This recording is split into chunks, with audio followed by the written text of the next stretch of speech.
할렐루야, 2월 8일 월요일입니다. 마태복음 11장 뒷부분 20절부터 30절까지 말씀을 읽고 은혜를 나누도록 하겠습니다.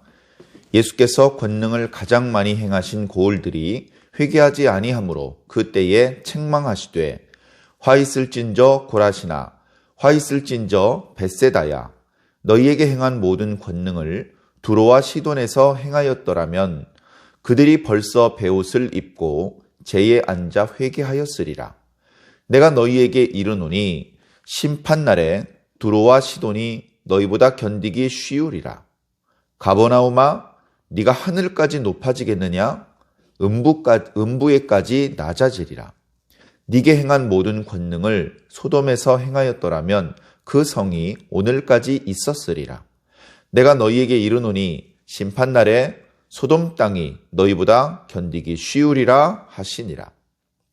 그때에 예수께서 대답하여 이르시되 천지의 주제이신 아버지여 이것을 지혜롭고 슬기 있는 자들에게는 숨기시고 어린 아이들에게는 나타내심을 감사하나이다. 옳소이다. 이렇게 된 것이 아버지의 뜻이니이다. 내 아버지께서 모든 것을 내게 주셨으니 아버지 외에는 아들을 아는 자가 없고 아들과 또 아들의 소원대로 계시를 받는 자 외에는 아버지를 아는 자가 없느니라. 수고하고 무거운 짐진 자들아 다 내게로 오라. 내가 너희를 쉬게 하리라. 나는 마음이 온유하고 겸손하니 나의 멍에를 메고 내게 배우라. 그리하면 너희 마음이 쉼을 얻으리니 이는 내 멍에는 쉽고 내 짐은 가벼움이라 하시니라. 아멘. 부분적으로 어제의 말씀과 이어지는 그런 부분이 있습니다. 어제 말씀 끝부분에도 말씀을 듣고도 믿지 않고 영접하지 않고 따르지 않는 그런 모습들이 나타났었죠. 이제 장터에서 결혼식 놀이 또는 장례식 놀이를 하는 꼬맹이들의 이야를 들면서 한 명이 피리를 불면 다른 꼬맹이들이 덩실덩실 춤을 추어야 그래야 재미있는 결혼식 놀이가 되고 한쪽에서 곡을 하는 신용을 하면 다른 쪽에서도 따라 곡을 해야 그게 재미있는 장례식 놀이가 되는데 뻔히 피리 소리를 듣고도 춤을 추지 않고 곡하는 소리를 들었는데도 따라서 곡하지 않는 것을 예수님 당시에 영적인 세대를 가리켜서 표현하는 것입니다. 오늘 우리들의 시대도 마찬가지죠. 말씀이 선포가 안 되면 이제 너나 나나 구별이 없겠죠. 근데 말씀이 선포가 돼버리면 그러면 그 말씀을 듣고 그 말씀을 받아들이고 그 말씀을 믿고 그 말씀을 실천하는 사람들이 나타나고 거절하는 사람들이 또 나타나는 것이죠. 물론 말씀을 믿는 사람들도 10장 말씀 뒷부분을 보면 어떤 사람은 선지자의 이름으로 영접을 하고 또는 의인의 이름으로 영접을 하고 또는 제자의 이름으로 영접을 하는 등 조금씩 온도 차이가 있을 수 있습니다. 그래 말씀이 선포되면 같은 공간, 같은 시간 속에서 말씀을 듣더라도 다 그 믿음에 성장하는 모습은 조금씩 달라질 수 있는데 그런데 오늘 말씀을 보면 그것은 이상한 일이 아니고 하나님께서 그렇게 되도록 만드신 것입니다.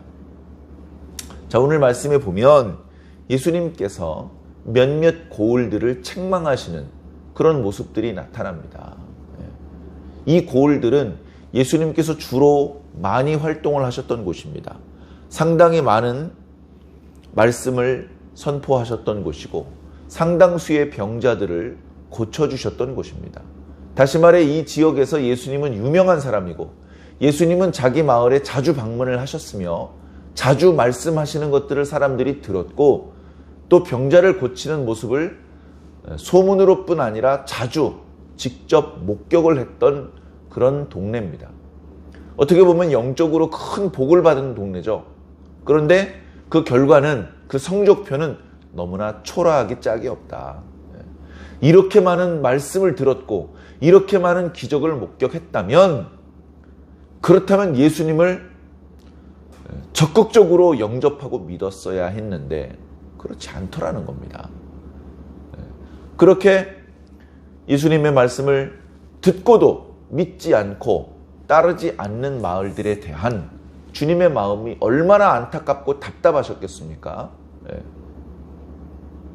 한 번 전에도 안 듣고, 한 번 보여줘도 안 믿고, 그래서 2번 보여줬는데 여전히 안 믿고, 3번 보여줬는데도 아무 반응이 없고, 4번 보여줬더니 미친 사람이라 그러고, 이런 반응을 보이는 이런 마을들에 대하여 주님의 안타까움은 책망으로 바뀝니다.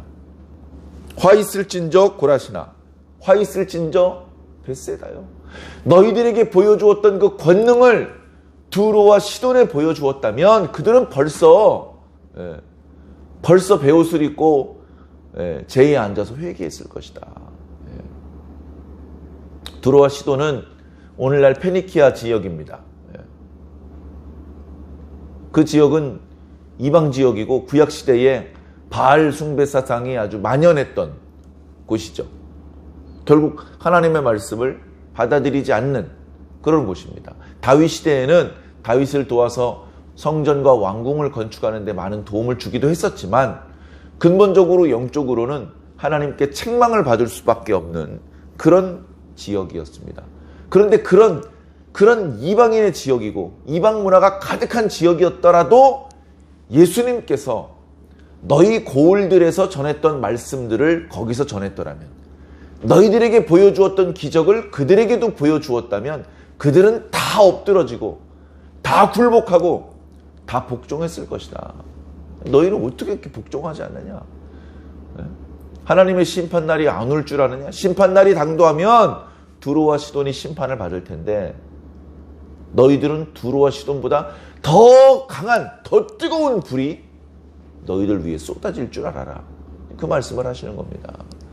이 말씀은 실제로 그렇게 되기를 바라는, 또는 그렇게 되기로 결정이 되었다는 뜻이 아니고 주님의 안타까운 마음을 이렇게 말씀하시는 것이죠. 화 있을진저 가버나움아, 네가 하늘까지 높아지겠느냐? 가버나움이 어딥니까? 예수님께서 활동을 하시는 그 핵심지, 중심지가 아닙니까? 어디 동네에 가서 사역을 하시다가도 저녁에는 가버나움으로 돌아오시고, 그 가버나움 사람들이 가장 자주 예수님을 보았고 예수님의 말씀을 많이 들었고 예수님의 소식, 예수님의 능력 가장 많이 접한 곳이죠. 가장 많이. 근데 웬걸 이쯤 되면 마을 사람들이 거의 대부분 예수님을 믿을 것 같은데 오히려 다른 동네, 예수님께서 거의 방문하지 않는 동네, 그 동네 사람들보다도 예수님을 더 안 믿어요. 다른 복음서의 말씀을 보면 예수님의 동생들도 예수님을 안 믿습니다. 예수님이 누구네 집에서 말씀을 전한다고 하니까 예수님 찾으러 와요. 형 그만하고 집으로 좀 와. 동네 사람들이 손가락질합니다. 야, 네 누이하고 우리 막내 아들하고 결혼했어. 너 어렸을 때 어떻게 살았는지 다 봤는데 네가 무슨 갑작스럽게 선지자 노릇을 하려고 그래. 웃기지 마. 이런 식으로 오히려 동네 사람들이 안 믿어주었던 것이죠. 답답하니까 예수님께서는 선지자가 자기 고향에서 환영받는 일이 없다. 그런 말씀까지 하셨습니다. 세례 요한의 제자들에게 나의 외모를 보고 실족하지 않는 자는 복이 있다. 그렇게까지 말씀하셨거든요. 예수님은 믿기 좋은 그런 조건이 아니셨습니다. 그런데 다 안 믿는 게 아니에요. 또 믿는 자가 있습니다. 그 믿는 자가 복을 받는 거예요. 똑같이 복음을 들었는데 어떤 자는 안 믿고 이렇게 책망의 말씀을 듣고요. 어떤 자는 믿어서 복을 받습니다. 이게 하나님의 뜻이란 말이죠. 자, 25절부터 몇몇 안타까운 마을들에 대하여 책망을 하셨던 예수님께서 갑자기 하늘을 우러러 하나님께 감사의 기도를 올리는 것 같은 그런 말씀이 잠깐 나타납니다. 첫 마디가 뭡니까? 감사예요. 감사. 모든 기도는 감사로 시작합니다. 뭐가 그렇게 감사합니까? 아버지께서 하늘과 땅을 만드신 창조자이시고 지금도 여전히 하늘과 땅을 다스리시는 주권자이신 것이 너무나 감사합니다. 네. 여러분, 내가 문제가 있어요. 그 문제가 해결이 아직 안 됐어. 그래서 그거 때문에 지금 기도를 시작하고 있어. 근데 기도를 시작하다 보니까 하나님께서 내 기도를 듣고 계셔. 왜? 하나님께서는 살아계시거든. 그 순간 눈물이 쏟아집니다. 왜? 하나님께서 살아계신 게 너무 감사해. 하나님께서 살아계시다면 희망이 있는 거예요. 그 하나님께서 전능하시다면 너무 크게 걱정하지 않아도 되는 거죠. 그 하나님께서 나를 사랑하시고 불쌍히 여기신다면 이 문제는 해결된 거나 다름없는 겁니다. 그게 하나님 제가 이런 문제가 있는데요. 이거 좀 도와주세요라고 아직 한마디도 기도도 안 했고 아직 문제가 조금도 해결이 안 됐는데 하나님께서 살아계신 게 느껴지는 순간 크게 위로가 되는 거예요. 아, 괜찮구나. 해결되겠구나. 아무도 복음을 믿어주지 않는 것 같은 이 답답한 상황, 절벽을 마주하고 있는 것 같은 상황, 많은 무리들이 모여있는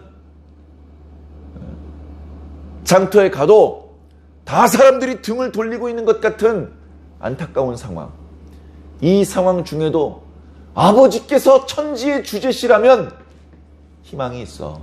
방법이 있어. 그게 너무나 감사한 거죠.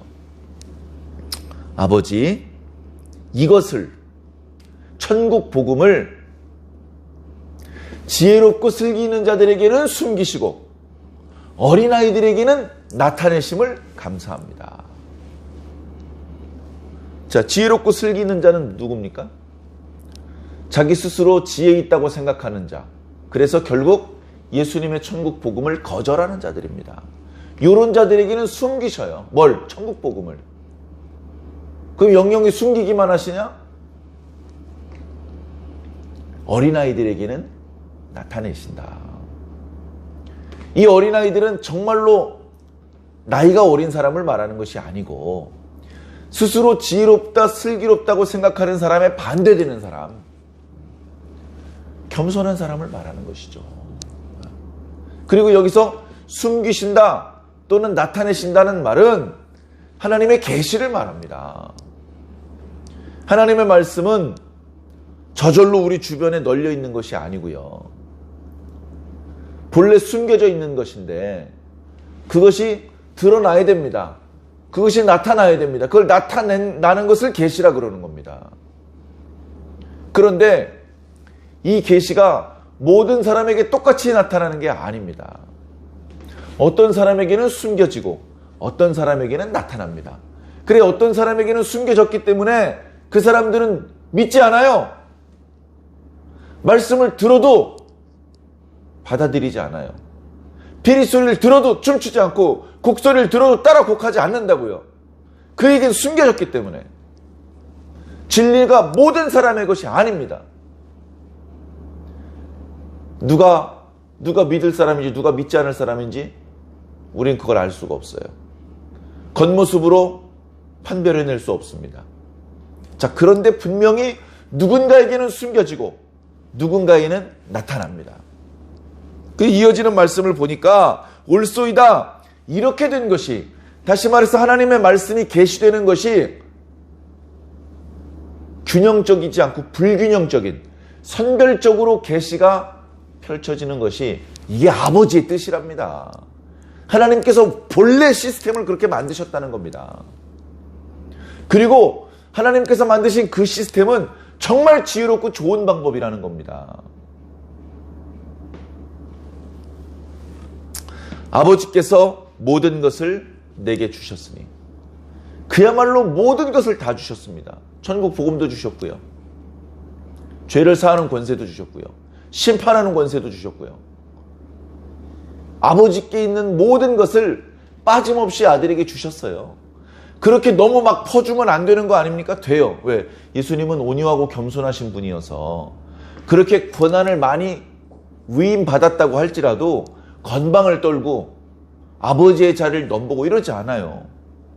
권세를 주셨다고 다 사용하지 않는다고요. 아버지의 뜻을 따라서 분명히 넘겨받았는데 안 사용하신다고, 그 능력을. 그렇게 분별하실 수 있는 분이고 아버지의 마음을 헤아리는 분이에요. 아버지의 마음을 기쁘시게 하는 분이란 말이죠. 그렇기 때문에 아낌없이 다 주셔도 되는 것이죠. 자, 그렇게 모든 것을 아들에게 주셨어요. 아버지 외에는 아들을 아는 이가 없습니다. 그리고 아들과 아들의 소원대로 계시를 받는 자 외에는 아버지를 아는 자가 없다. 그러니까 이 모든 것은 아버지에 대한 거예요. 이 아버지에 대한 것을 아들은 압니다. 아들은 아버지를 알고 아버지는 아들을 알고, 거기까지는 이해하기 어렵지 않아요. 근데 여기에 아들의 소원대로 계시를 받는 자가 추가가 됩니다. 이 사람들은 누구죠? 어린아이들. 지혜롭고 슬기롭다고 하는 자들에게는 숨기셨기 때문에 그들은 계시를 못 받은 자들이에요. 그러나 어린아이들에게는 나타내신다고 하셨어요. 어린아이들에게는 나타내셨기 때문에 그들은 계시를 받은 자들이에요. 그렇게 아버지에 대한 말씀을 받은 자들은 받은 만큼 아버지를 알게 되는 것이죠. 그래서 예수님을 믿는 모든 사람들은 아버지 하나님을 아는 자들인데요. 얼마나 압니까? 많이 알진 못하죠. 예수님께서 아는 만큼 아는 것은 아니겠죠. 그래서 그 하나님께 대한 영적인 지식이 자라가야 되는 거예요. 우리가 예수님을 믿는다고 고백하는 것처럼 하나님을 믿는다고 고백하는데 하나님이 어떤 분이라는 것을 믿느냐 이거죠. 그것은 종이에 적어줄 수 없습니다. 직접 만나봐야 됩니다. 그런 체험적이고 인격적인 지식으로만 우리들의 믿음이 성장할 수 있다는 말씀 최근에 많이 드리는데요.